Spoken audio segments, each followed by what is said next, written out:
What's up, everybody, and welcome back to Thursday Worldly Problems Biblical Answer. I'm Amir Smith, and today we look at the subject of abusing power. And unless you lived under a rock, I'm pretty sure you heard about the heinous acts that took place on January the 7th of this year, 2023, by 5 African-American police officers from the Memphis Police Department. So what we know so far is these 5 police officers stopped Tyre Nichols on suspicion of reckless driving. Reports state that Nichols began running away from the vehicle after initial police physical assault, and he began complaining of shortness of breath. The reports further states that during the incident, Nichols managed to break away, but was caught up by the officers who beat him by punching, kicking him in the head, and striking him with a baton for about 3 minutes or so. 3 days later, Nichols died, and the preliminary findings from a private autopsy authorized by Nichols' family revealed that Nichols died from what they call suffered extensive bleeding caused by a severe beating. By the way, the police officers and others involved from the other government agencies were released, and some even charged. Listen, I am very disturbed by this for a couple of reasons. One, let me just give you 2. I am a police officer. And second, in case you didn't know, I'm a black man. And I'm not about to say I'm perfect, and don't be fooled. Anyone you see with the badge from the lowest rank to the highest can't claim perfection in their oath that they took.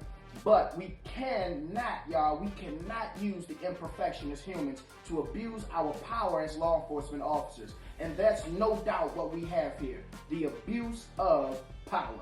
Abuse of power or abuse of authority is the commission of an unlawful act done in an official capacity which affects the performance of official duties.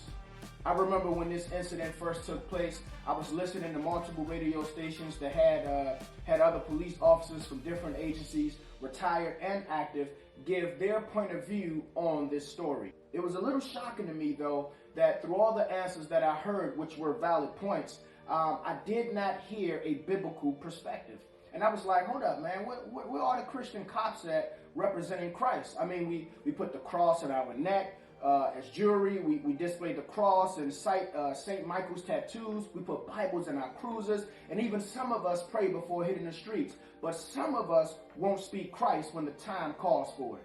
And I'm like, I know we have Christian police officers, so it hit me. I'm one of them. And then it hit me again with the book of Isaiah 6:8. For it is written, "Here I am, Lord, send me." So in this spiritual warfare, does the Bible have anything to say about devils with badges who abuse their power, not taking into an account of their race, but the color of their heart? Is it dark, or does it shine with the brightness of Christ? Abusing power is nothing new under the sun, and there are many examples of this happening in the Bible. You see, y'all, in biblical times, the sons of Samuel abused their positions as Israel judges by accepting bribes, distorting the course of justice, and amassing personal fortune. Later, Saul, God's choice for the first king of Israel, abused his authority in an endeavor to assassinate the man God has designated as his replacement. David abused his position as king of Israel when he had the wife of one of his officers as his mistress.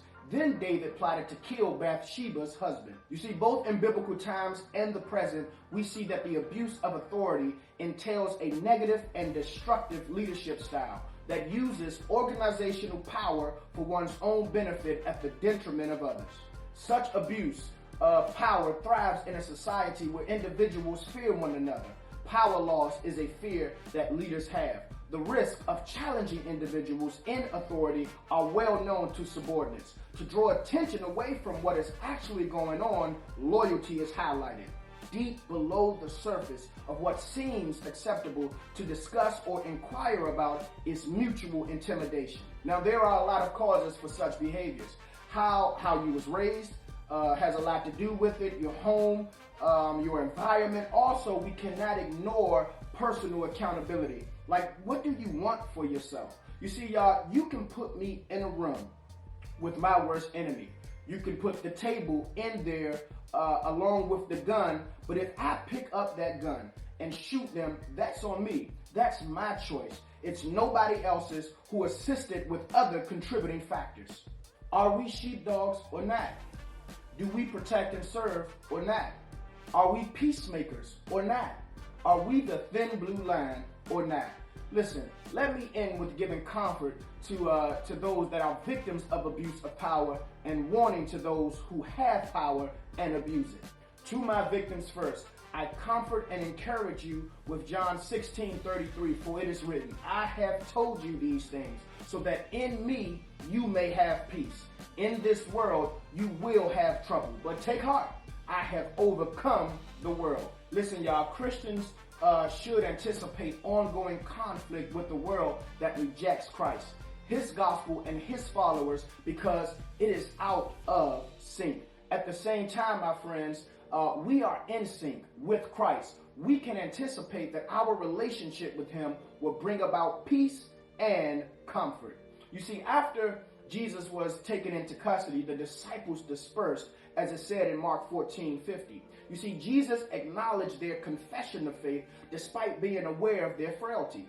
He was aware that they would need to mature into individuals whose words and deeds were perfectly in sync, even to the point of death. The beauty is, he follows the same procedure with us. How effectively do you put what you claim to believe about Jesus into practice? He exhorted his followers to have courage with these words. Despite the difficulties that they will inevitably confront, they would not be alone. Jesus does not leave us to face our difficulties alone either.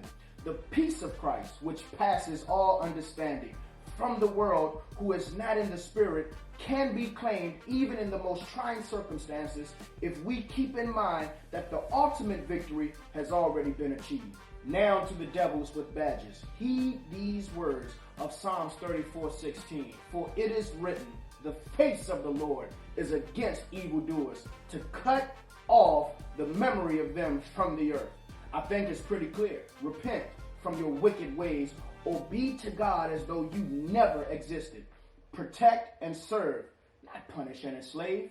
Be the sheepdog, not a wolf looking to devour the sheep. Be the peacemakers, or have God remove your peace from your life. Stand with this thin blue line, or have what you contribute to it removed forever. Peace and love, yo.